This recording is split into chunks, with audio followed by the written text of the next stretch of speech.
Approdato a Trieste, faccia a faccia con la leucemia linfatica cronica è una sorta di roadshow che vede protagonisti medici, pazienti e psico-oncologi confrontarsi con l'obiettivo di identificare le buone pratiche ed eventuali vuoti relazionali, comportamentali e assistenziali per favorire la comunicazione medico-paziente nella malattia.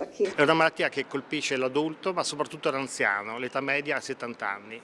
È una malattia che ha un modo di presentarsi molto eterogeneo, andando da forme che richiedono solamente una osservazione, una vigile osservazione, ad altre forme invece che richiedono un trattamento già nelle prime fasi. L'incidenza attesa nei paesi occidentali è di circa 5 nuovi casi per 100.000 abitanti all'anno, per cui nella regione Friuli Venezia Giulia sono attesi circa 60 nuovi casi all'anno. Quindi è una malattia molto eterogenea, con sottogruppi che oggi siamo in grado di identificare in particolar modo per le caratteristiche genetiche. Oggi, con il progredire della ricerca, i pazienti e i medici hanno a disposizione nuove e più efficaci tipologie di farmaci. Abbiamo due classi di farmaci che hanno rivoluzionato il trattamento di pazienti con leucemia linfatica cronica nonché la prognosi.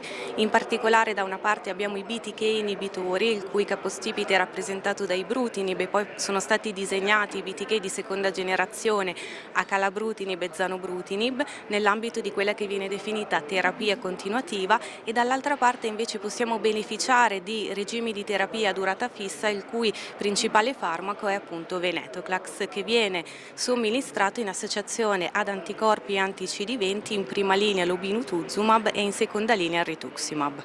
L'aspettativa di vita dei pazienti ematologici cronici continua a crescere e per questo è sempre più importante porre attenzione al concetto di tempo sia per il paziente sia per l'ematologo come ulteriore indicatore della qualità della vita.